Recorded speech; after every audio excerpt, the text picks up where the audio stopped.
जब भी आप कोई सेंटेंस देखें तो पहले आपको वीडियो पॉज करना है, वीडियो रोकना है और फिर कोशिश करनी है कि आप उस सेंटेंस में एरर खोजें। पहले मैं आपको यह बता देता हूं क्वेश्चन एग्जाम में कैसे आता है। जैसे अब आप यहां देख सकते हैं, ये एक सवाल है, इसमें मैंने जो सेंटेंस को एरर स्पॉट बना के पेश करते हैं वो हटा दिया है सिस्टम। जैसे फॉर एग्जाम्पल एग्जाम में क्वेश्चन इस तरह से आएगा, इस सेंटेंस को इस तरह से 4 भागों में बांट देंगे और नंबरिंग कर देंगे A B C या D और आपसे पूछेंगे किस भाग में गलती है। इससे सवाल थोड़ा सा आसान हो जाता है क्योंकि अब आपको सेंटेंस करेक्ट नहीं करना, सिर्फ स्पॉट करना है, यानी सिर्फ पहचानना है कि किस पार्ट में गलती है। लेकिन इंग्लिश अच्छी सीखने के लिए क्रिया और जो भी व्याकरण संबंधी अंग्रेजी सीखने के लिए जरूरी है कि आप सिर्फ सेंटेंस में एरर स्पॉट नहीं करें, आप उसको करेक्ट भी करें। आपको यह बिल्कुल पता होना चाहिए कि सेंटेंस में गलती कहां पर है। अब जैसे ये सवाल है, Raj was so eager that he rose many questions in the meeting. Raj इतना आतुर था कि उसने मीटिंग में बहुत सारे सवाल पूछे। अब इस सवाल के अंदर इसको अटेम्प्ट कैसे करें। सबसे पहले इसमें अगर एरर स्पॉटिंग का क्वेश्चन है तो आप भाग बाय भाग इसको देख सकते हैं। जैसे ये पहला भाग है, राज वॉज सो, दूसरा है ईगर दैट, तीसरा है he rose many questions in the meeting. सबसे पहले आपको इसमें एक्सक्लूजन क्राइटेरिया फॉलो करना है। एक्सक्लूजन मतलब वो पार्ट जिसमें गलती की कोई गुंजाइश नहीं है, आप उसे हटा सकते हैं। जैसे अब ये वाला पार्ट देखिए, इन the meeting, in the meeting में कोई गलती का चांस बहुत कम है, आप इस पार्ट को निकाल सकते हैं। यानी अब आपके पास आंसर चॉइस बच गए A B और C। एक तरीका यह है करने का। अब क्योंकि आज मैं इसमें वर्ब्स वाली गलती करा रहा हूं तो आपको यह पता है इसमें वर्ब्स वाली गलतियां हैं, लेकिन जब सारी गलतियां यानी कि नाउन, प्रोनाउन, संज्ञा, सर्वनाम, विशेषण, कारक, इस तरह की संयोजक, इस तरह की जब सारी गलतियां एक साथ आएंगी तब यह देखना बहुत मुश्किल हो जाता है कि गलती कहां पर है। इसलिए एरर स्पॉटिंग में बहुत मुश्किल हो जाता है। लेकिन अगर आपके कंसेप्ट स्ट्रांग है, अगर आपकी ग्रामर स्ट्रांग है तो आपके लिए यह बहुत आसान सवाल होगा। अब इसमें देखिए, राज वॉज सो ईगर दैट, इसमें एक गलती तो पॉसिबल का चांस ये था, सो और दैट साथ आते हैं, ये कोरिलेटिव कंजंक्शन है, संयोजक हैं हमेशा साथ आते हैं। और दूसरी तो यानी इसमें तो कोई गलती नहीं है। और यहां पे देखिए, ही रोज मैनी क्वेश्चंस, यानी उसने कई सवाल उठाए। देखिए, राइज का मतलब होता है उठना। जैसे फॉर एग्जाम्पल कोई भी चीज उठना, उसको बोलते हैं राइज। जैसे सूरज सुबह निकलता है तो सन राइजेज। आप ये भी बोल सकते हैं सन रोज इन द ईस्ट। जब आप सवाल उठाते हैं तो उसके लिए जो वर्ब है राइज, उससे रोज नहीं बनता। राइज से रोज बनता है जैसे सूरज निकलने के लिए या कोई चीज उठने के लिए। लेकिन सवाल उठाने के लिए, सवाल खड़े करने के लिए राइज का रोज नहीं बनता, आपको बोलना है रेज। राइज नहीं होता, रेज होता है। आप कभी भी क्वेश्चन राइज नहीं करते, क्वेश्चन रेज करते हैं, तो यहां पे रोज नहीं होगा, यहां पे होगा he raised many questions in the meeting. So ये एक सिंपल क्वेश्चन था, बहुत ही सिंपल क्वेश्चन था, लेकिन इसमें भी इतना आसान नहीं है क्योंकि एग्जाम के वक्त जो प्रेशर होता है, जो टाइम प्रेशर होता है और जो जिस तरह की नर्वसनेस होती है, उसमें ये एरर देखना भी इतना आसान नहीं है। सो मैं रिपीट कर देता हूं, राइज नहीं होता क्वेश्चन, कभी भी आप राइज नहीं करते, क्वेश्चन हमेशा आप रेज करते हैं। तो इसलिए राइज का पास्ट टेंस बनता है रोज, लेकिन रेज का पास्ट टेंस बनता है रेज्ड। तो यहां पे रोज नहीं होगा, यहां पे रेज्ड होगा। चलिए अगला सवाल देखते हैं। Our school was found in 1993 by Mrs Sonia Gulati. हमारा स्कूल जो था वो 1993 में शुरू किया गया था, एस्टेब्लिश किया गया था मिसेज सोनिया गुलाटी द्वारा। So our school was found in 1993 by Mrs Sonia Gulati. अब इसमें क्या गलती है। अब जैसा आप जानते हैं मैं वर्ब्स की प्रैक्टिस करा रहा हूं, यानी कि गलती जो होगी वो वर्ब में ही होगी। So our school was found in 1993। देखिए, अंग्रेजी में एक वर्ब होती है जिसको बोलते हैं खोजना, यानी फाइंड। फाइंड मतलब खोजना। फॉर एग्जाम्पल, मैं अपना पेन खोज रहा हूं, I am finding my pen. अगर मुझे अपना पेन मिल गया तो मैं बोलूंगा I found my pen. Find का पास्ट टेंस बनता है second form of the verb found, लेकिन एक शब्द होता है जिसका मतलब होता है फाउंड। ये शब्द ही फाउंड है, ये सेकेंड फॉर्म ऑफ फाइंड नहीं है। और इस फाउंड का मतलब होता है कोई चीज एस्टेब्लिश करना, स्थापित करना। अब ये जो स्कूल है यहां पे, ये स्थापित किया गया है, यानी यहां पे फाउंड किया गया है। और फाउंड का पास्ट टेंस होता है फाउंडेड। तो यहां पे फाउंड नहीं होगा, यहां पे होगा फाउंडेड, क्योंकि फाउंड का मतलब होता है दो, या तो फाउंड होता है प्रेजेंट टेंस या फाउंड होता है फाइंड का पास्ट टेंस। और यहां पे फाइंड का पास्ट टेंस, यहां कोई स्कूल की खोज नहीं हो रही, स्कूल को स्थापित किया जा रहा है, यानी ये नहीं होगा। यहां पे फाइंड का फाउंड नहीं होगा, यहां पे फाउंड का फाउंडेड होगा, क्योंकि ये 1993 में घटना हो चुकी है यानी पास्ट टेंस है, और फाउंड का पास्ट टेंस होता है फाउंडेड। सो आप बोलेंगे our school was founded in 1993। अगला sentence, everyday failures must not have permanent effect on a person because tough times never last but tough people do।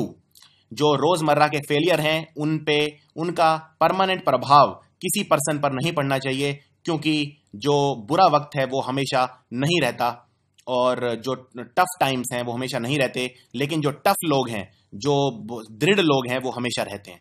तो ये सवाल है, इसमें आपको बताना है गलती कहाँ है। इसमें किसी भी तरह का एरर हो सकता है। अब देखिए, everyday failures must not have permanent affect. देखिए अंग्रेजी में दो शब्द होते हैं, एक होता है अफेक्ट और दूसरा होता है इफेक्ट।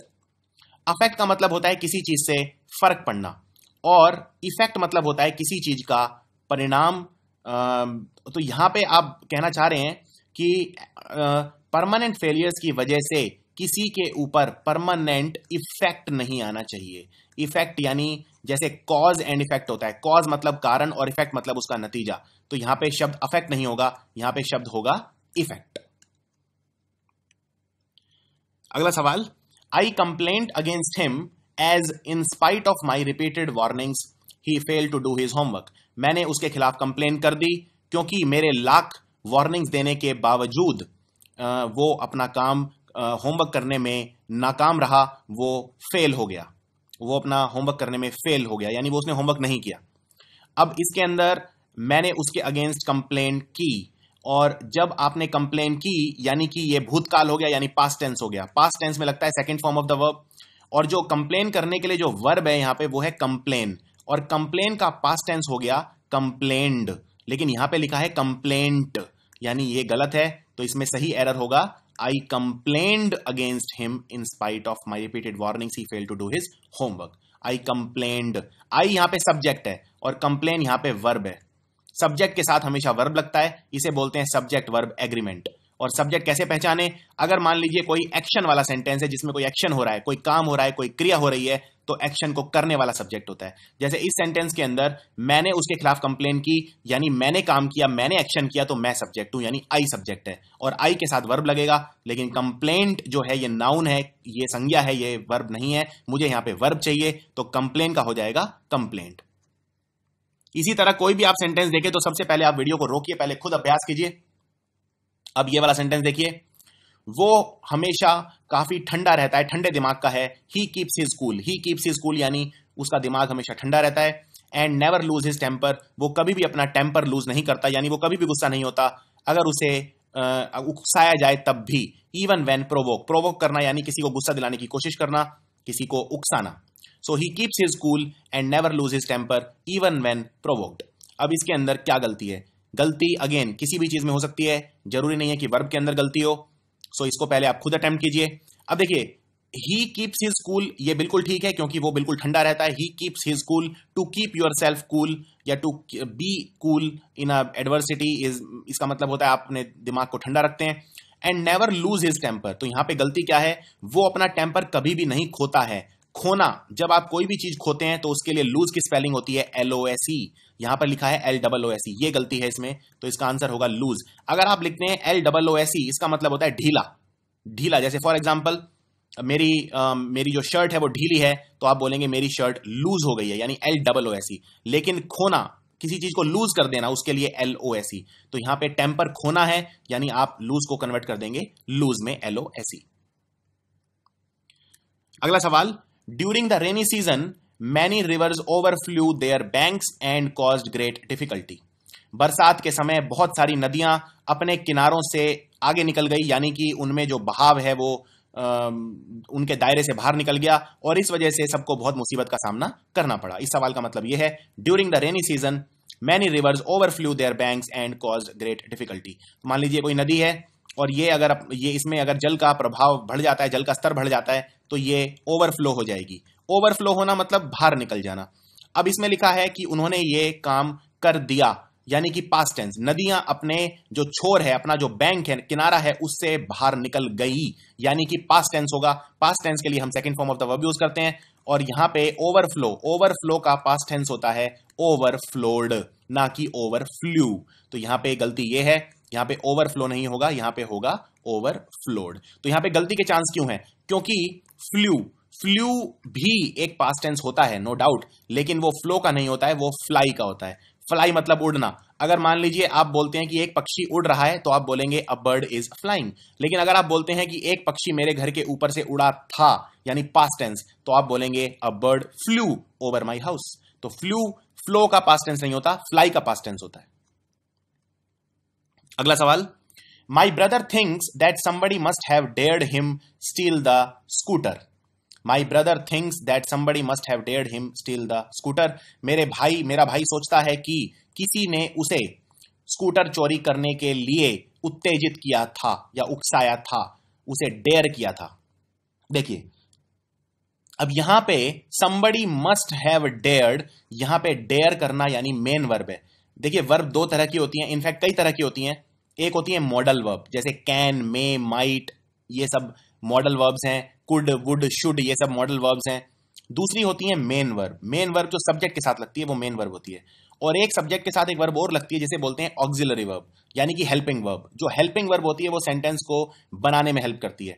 अब इसमें देखिए, मेरा ब्रदर सोचता है, माई ब्रदर थिंक्स, तो ये एक अलग सेंटेंस है। मेरा भाई सोचता है, माई ब्रदर थिंक्स, इसमें माई ब्रदर है सब्जेक्ट और थिंक्स है वर्ब, इसमें कोई गलती नहीं है। दैट है संयोजक, यानी दो सेंटेंस को जोड़ता है, और इसको बोलते हैं conjunction. somebody must have dared him steal the scooter। जब आप किसी को डेयर करते हैं, और डेयर यहां पे मेन वर्ब है, सो आप बोलेंगे dared him to steal the scooter। somebody must have dared him to steal the scooter। आप डायरेक्ट यहां पे ये नहीं बोलेंगे somebody must have dared him steal the scooter, dared him to steal the scooter। आप यहां पे dared अगर मेन वर्ब है तो उसके साथ इंफिनिटिव लगेगा। इंफिनिटिव का मतलब होता है to plus verb. For example, मैं डेयर का मतलब होता है अगर आप में हिम्मत है तो। फॉर एग्जाम्पल, अगर मैं बोलता हूं कि अगर आप में हिम्मत है तो आप क्लास में टॉप करके दिखाइए, आप क्लास में फर्स्ट आके दिखाइए, तो मैं बोलूंगा I dare you to top the class. मैं ये नहीं बोलूंगा I dare you top the class, मैं बोलूंगा I dare you to top the class. इसी तरह अगर मैं बोलता हूं आप में अगर दम है तो राम को थप्पड़ मार के दिखाइए, तो मैं बोलूंगा I dare you to slap Ram. तो डेयर के साथ आप जिस पर्सन को बोल रहे हैं, यानी ऑब्जेक्ट जो है वो लगाएंगे, उसके बाद लगाएंगे to plus verb. Next, the assassin was convicted and ordered to be hung. Assassin मतलब होता है हत्यारा, जो हत्या कर दे। तो असैसिन को कन्विक्ट किया गया। कन्विक्ट किया गया मतलब उस पर जो निर्दोष है वो साबित कर दिया गया अदालत के अंदर, और उसको सजाए मौत, उसको फांसी पर लटकाने के लिए ऑर्डर कर दिया गया। So the assassin was convicted and order to be hung. देखिए, जब भी आप किसी को फांसी देते हैं तो उसके लिए जो वर्ब होती है वो होती है हैंग, और हैंग से फांसी देने के लिए बनता है हैंग्ड। इसी तरह से एक वर्ब होती है हैंग, जिसका मतलब होता है टांगना, और इसका पास्ट बनता है हंग। यानी शब्द सेम है, हैंग, इससे हैंग्ड भी बनता है और हंग भी बनता है। लेकिन हंग का मतलब होता है कोई चीज टांगना। जैसे फॉर एग्जाम्पल, अगर मैं बोलता हूं कि मैंने दीवार पे कोई तस्वीर टांगी, तो मैं बोलूंगा I hung a painting on the wall. लेकिन अगर किसी को फांसी देते हैं तो हंग यूज नहीं करते, हैंग्ड यूज करते हैं। तो यहां पे आंसर होगा हंग की बजाय हैंग्ड। सो इसमें यह गलती है। इसी तरह वर्ब का सही इस्तेमाल करना आना चाहिए। हैंग जो शब्द है, जो वर्ब है, उसका V2 यानी कि second form of the verb, past form of the verb बनेगा हैंग्ड, फांसी देने के लिए, ना कि hung. Next, if I leave now I will not be able to return back before 9 PM। अगर मैं अभी निकला तो मैं 9 बजे से पहले घर नहीं आ पाऊंगा, या मैं 9 बजे से पहले नहीं लौट पाऊंगा। देखिए, इस तरह के जो सेंटेंस होते हैं ये बहुत डिफिकल्ट होते हैं, इनमें एरर देखना बहुत डिफिकल्ट होता है, क्योंकि इनमें हम बोलते हैं सुपरफ्लुअस एरर। सुपरफ्लुअस का मतलब होता है सरफीट या सरप्लस, यानी जरूरत से ज्यादा। जब किसी सेंटेंस में जरूरत से ज्यादा चीजें लगा दी जाएं तो एरर देखना उतना आसान नहीं होता। अगर सेंटेंस में कोई चीज गलत करके लिखी जाए तो एरर स्पॉट करना बहुत आसान हो जाता है, या फिर अगर किसी सेंटेंस में कोई चीज मिसिंग हो तो एरर स्पॉट करना आसान हो जाता है, लेकिन जरूरत से ज्यादा हो तो आसान नहीं होता। अब देखिए, रिटर्न का मतलब क्या होता है। इफ आई लीव नाउ मतलब अगर मैं अभी बाहर गया, I will not be able to return back before 9 PM, मैं 9 बजे से पहले घर नहीं आ पाऊंगा। I will not be able to return back, return का मतलब होता है वापस आना, और बैक का मतलब भी होता है वापस यानी रिटर्न के साथ बैक की जरूरत नहीं है, आप रिटर्न के साथ बैक नहीं लगाएंगे, इसमें बैक की कोई जरूरत ही नहीं है, क्योंकि रिटर्न का मतलब ही होता है वापस आना और बैक का मतलब होता है वापस, तो रिटर्न में ही बैक इनबिल्ट है, अंदरूनी है, बैक की जरूरत नहीं है। तो इस सेंटेंस का सही उच्चारण होगा, if I leave now I will not be able to return before 9 PM। Back की जरूरत नहीं है। मैं आपको एक दो सेंटेंस और दिखाता हूं इस तरह के जिनके अंदर जरूरत से ज्यादा चीजें होती हैं। जैसे फॉर एग्जाम्पल ये सेंटेंस देखिए, the teacher told me not to repeat the mistake again. Teacher ने मुझे कहा कि यह गलती बार बार मत करना। सो टीचर टोल्ड मी मतलब टीचर ने मुझे कहा, not to repeat the mistake again. अब इसके अंदर not to repeat the mistake का मतलब है कि गलती बार बार मत करो, अगेन लिखना जरूरी नहीं है इसमें, क्योंकि रिपीट का मतलब ही होता है गलती बार बार करना, रिपीट करना। अगर मैं बोलता हूं please do not repeat, please do not repeat मतलब आप ये काम बार बार मत करिए, क्या मुझे ये कहना जरूरी है please do not repeat again? नहीं, अगेन जरूरी नहीं है, क्योंकि रिपीट का मतलब ही होता है अगेन। सो इस सेंटेंस में अगेन नहीं आएगा। अगला, he entered into the room with a loud noise. वो कमरे में एक बहुत जोर के साथ घुसा, बहुत तेज आवाज करके घुसा। He entered into the room with a loud noise. अब इसके अंदर रूम के अंदर जाना उसको बोलते हैं एंटर करना, तो इसके अंदर, और इनटू का मतलब भी होता है अंदर की तरफ जाना। एंटर के अंदर इनटू का मतलब इनबिल्ट है, अंदरूनी है, यहां पे इनटू की जरूरत नहीं है, इनटू जरूरत से ज्यादा है। आप सिंपल ये बोल सकते हैं he entered the room with a loud noise. Enter के साथ इनटू नहीं आएगा। सिमिलरली यहां पे रिपीट के साथ अगेन नहीं आएगा। इनको बोलते हैं superfluous errors. Next, when I was young I can run faster than Mohan. जब मैं जवान था, व्हेन आई वॉज यंग, मैं मोहन से तेज दौड़ता था। देखिए, अब इसमें मॉडल वर्ब यूज होता है कैन। कैन दिखाता है आपको क्षमता, कोई चीज कर सकना। फॉर एग्जाम्पल अगर आप बोलते हैं कि मैं 15 किलोमीटर दौड़ सकता हूं, तो आप बोलेंगे आई कैन रन 15 किलोमीटर्स। लेकिन अगर आप बोलते हैं कि मैं 15 किलोमीटर दौड़ सकता था, यानी कैन का पास्ट टेंस चाहिए। अब आपको कैन का पास्ट टेंस होता है कुड। अब इस सेंटेंस में आप बोल रहे हैं जब मैं जवान था, यानी पास्ट टेंस, तो यहां पे कैन नहीं आएगा, यहां पे आएगा कुड। कैन का पास्ट टेंस होता है कुड। जब मैं जवान था मैं मोहन से तेज दौड़ पाता था। When I was young I could run faster than Mohan. अगला, you dare not to follow me. आप मुझे फॉलो मत कीजिए, फॉलो करने की हिम्मत मत कीजिए। You dare not to follow me. अब यहां पे जो डेयर है ये मॉडल वर्ब की तरह यूज हुई है, you dare not to follow me. और यहां पे इसीलिए जब ये मॉडल की तरह यूज हुई है, मॉडल वर्ब की तरह यूज हुई है, तो उसमें आप इन्फिनेटिव नहीं लगाएंगे, टू नहीं लगाएंगे, सीधा वर्ब लगाएंगे। सो आप लिखेंगे you dare not follow me. Simple, you dare not come with me, you dare not open your mouth. So you dare not follow me, to की जरूरत नहीं है। कुछ और अभ्यास करते हैं। A soldier could fight for his country and save his country's honour. एक सिपाही अपने देश के लिए उसको लड़ना चाहिए और अपने देश का जो गर्व है उसे बचाना चाहिए, अपने देश का जो ऑनर है उसे, उसकी रक्षा करनी चाहिए। अब यहां पे लिखा है कुड फाइट। कुड फाइट का मतलब है एक सिपाही अपने देश के लिए लड़ पाता था, क्योंकि कुड बना है कैन से और कैन का पास्ट है कुड। लेकिन यहां पे आप बोलना चाह रहे हैं कि एक सोल्जर को अपने देश के लिए लड़ना चाहिए, तो यहां पे कुड नहीं आएगा, यहां पे आएगा must. A soldier must fight for his country and save his country's honour. यहां पे एक ऑब्लिगेशन है, जब मस्ट आ जाता है तो मतलब ऑब्लिगेशन आ जाता है। फॉर एग्जाम्पल अगर मैं बोलता हूं कि आई मस्ट स्टडी, यानी कि मुझे पढ़ना पड़ेगा, मुझे पढ़ना चाहिए, I must study. Next question, I would rather die than run away. मैं भाग जाने के बजाय मरना पसंद करूंगा। आई वुड रादर डाई, तो रादर जो शब्द है, rather die than run away. अब इसके अंदर जो देन है इसकी स्पेलिंग देखिए, देन की स्पेलिंग लिखी है THEN, लेकिन यहां पे आएगा THAN, क्योंकि आप कंपैरिजन कर रहे हैं दो चीजों के बीच में। एक कंपैरिजन है मरना और दूसरा है भागना। कंपैरिजन में हमेशा THAN आता है, THEN नहीं आता है। THEN का मतलब होता है जब या तब। फॉर एग्जाम्पल अगर आप कहते हैं कि मैं घर जाऊंगा, घर जाने के बाद मैं पढ़ूंगा, तो आप बोलेंगे first I will go home then I will study, यानी पहले मैं घर जाऊंगा तब मैं पढ़ूंगा, यानी देन THEN। लेकिन यहां पे कंपैरिजन है, कंपैरिजन में आप यूज करेंगे THAN। Next, run fast lest you will miss the train. तेज दौड़िए वरना आपकी ट्रेन मिस हो जाएगी। तो ये एक कोरिलेटिव कंजंक्शन एरर है। रन फास्ट लेस्ट, लेस्ट के साथ हमेशा शुड लगता है, तो आप बोलेंगे run fast lest you should miss the train. Run fast lest you should miss the train, will नहीं आएगा। अगर आपको विल लगाना है तो फिर आप लेस्ट नहीं लगाएंगे, फिर आप ये लिख सकते हैं run fast otherwise you will miss the train, ये भी ठीक है, लेकिन अगर लेस्ट लग रहा है तो लेस्ट के साथ शुड आएगा। Sapna must not to have treated his servant like that. अब इसके अंदर लिखा है सपना को अपने नौकर के साथ ऐसा बर्ताव नहीं करना चाहिए था। Sapna must not to have treated his servant like that. तो यहां पे दो गलतियां हैं। पहली बात, सपना है फीमेल है तो हिज सर्वेंट नहीं होगा, हर सर्वेंट होगा, पहली बात। जो छोटे छोटे एरर भी आप देख लीजिए जो जेंडर एरर्स हैं। और दूसरी बात, जब आप लिखते हैं मस्ट नॉट के साथ इन्फिनेटिव नहीं आएगा। मस्ट या मस्ट नॉट यहां पे मॉडल वर्ब है, इसके साथ सीधा आप हेल्पिंग वर्ब लगा के third form of the verb लगाएंगे तो यहां पे टू नहीं आएगा। तो यहां पे बहुत आसान है ये। सपना must not have treated her servant like that. सपना को अपने नौकर के साथ ऐसा बर्ताव नहीं करना चाहिए था। अगला, waste material should be recycle if possible. जो वेस्ट मटेरियल है उसे हमें रिसाइकल करना चाहिए। सो शुड बी के साथ third form of the verb आता है, यानी कि यहां पे होगा waste material should be recycled.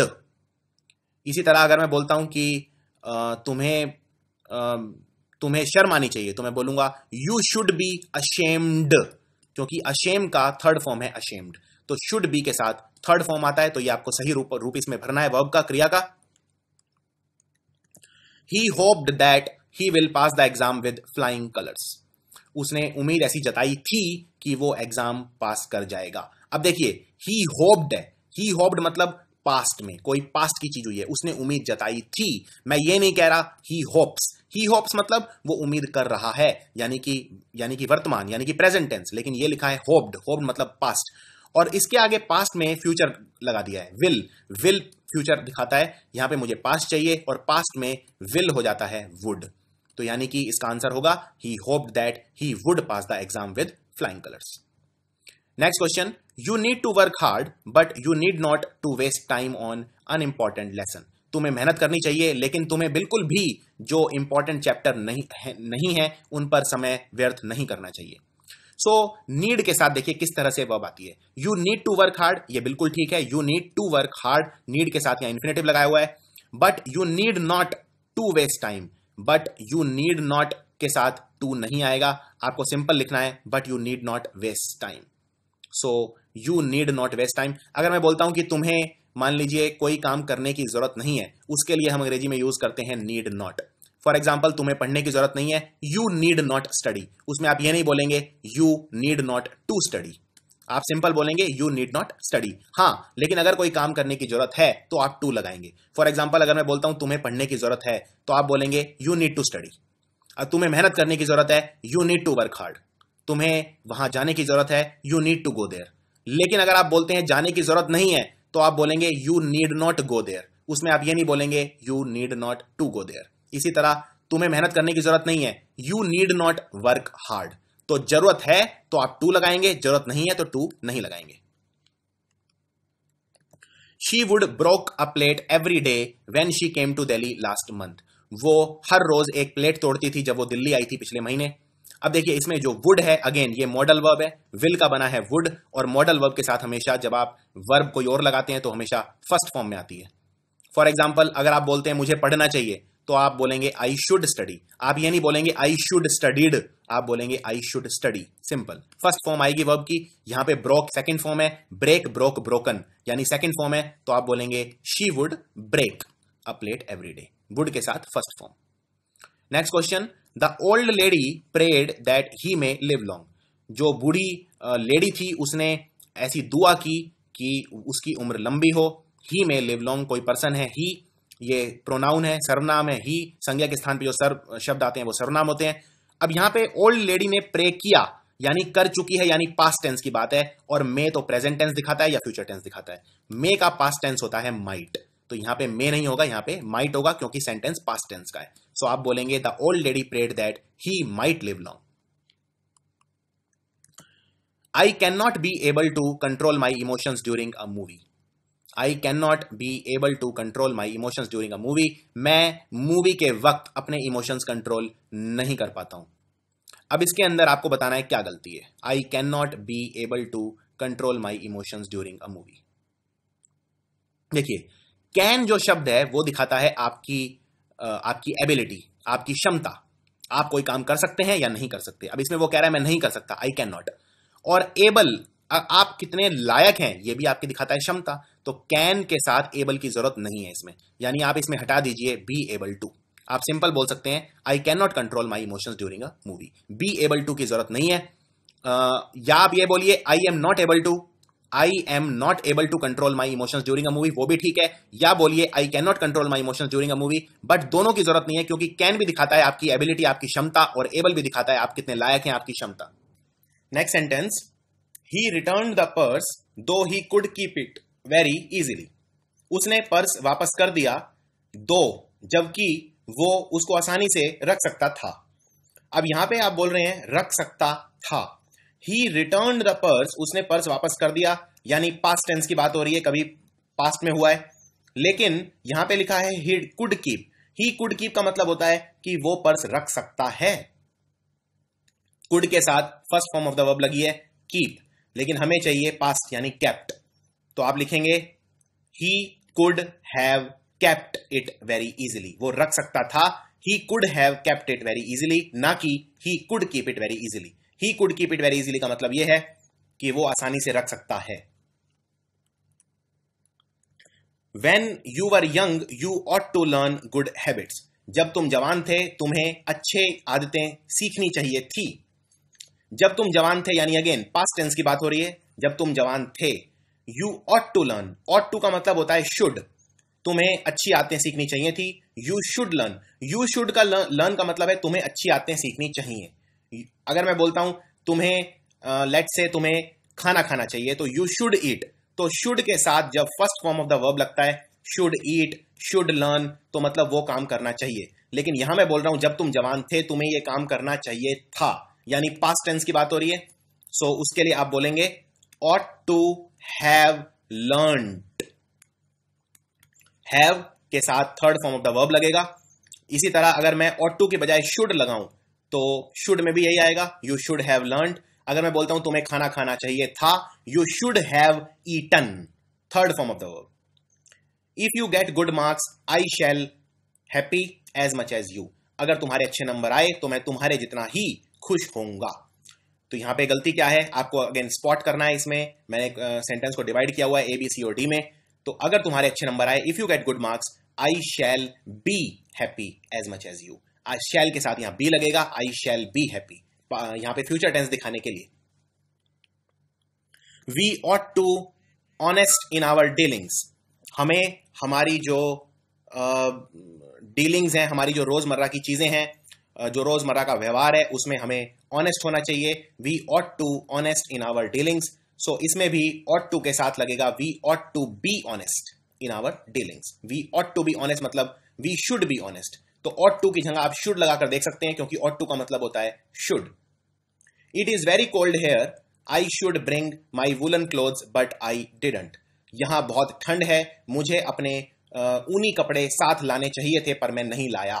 मैं नहीं लाया मतलब यहां पास्ट टेंस की बात हो रही है, लेकिन अगेन गलती क्या है, I should bring। I should bring मतलब मुझे लाने चाहिए, लेकिन मेरे को क्या बोलना है, मुझे लाने चाहिए थे। सो उसमें अगेन आप फिर से उसको पास्ट टेंस में कन्वर्ट कर दीजिए। आप बोलेंगे I should have brought my woollen clothes. I should have brought मतलब मुझे लाने चाहिए थे। इसी तरह अगर आप बोलते हैं कि मुझे पढ़ना चाहिए तो आप बोलेंगे आई शुड स्टडी। लेकिन अगर आप बोलते हैं मुझे पढ़ना चाहिए था तो आप बोलेंगे आई शुड हैव स्टडीड। सो ये इस तरह से इसमें सही जो वर्ब है वो आपको लगानी है। कुछ आखिरी दो सवाल और देख लेते हैं। Are you used to get up early. क्या आप जल्दी उठना पसंद करते हैं, जल्दी उठते हैं। सो इसके अंदर जब आप रूटीन दिखा रहे हैं, सो यूज टू के साथ आप लगाएंगे वर्ब प्लस आईएनजी। आप बोलेंगे are you used to getting up early. Our knowledge of history does not come to our help and sometimes we even fail to remember who invented America. हमारा जो इतिहास का ज्ञान है वो कई बार हमारे काम नहीं आता और हम ये भी भूल जाते हैं कि अमेरिका का आविष्कार किसने किया। देखिए, जब भी आप बोलते हैं कि आविष्कार किसने किया, आविष्कार होता है किसी नई चीज का निर्माण करना जो पहले नहीं थी, लेकिन अमेरिका पहले से था, उसका आविष्कार नहीं हुआ, उसकी खोज हुई। तो यहां पे इन्वेंट नहीं आएगा, यहां पे आएगा डिस्कवर। तो आप बोलेंगे हु डिस्कवर्ड अमेरिका।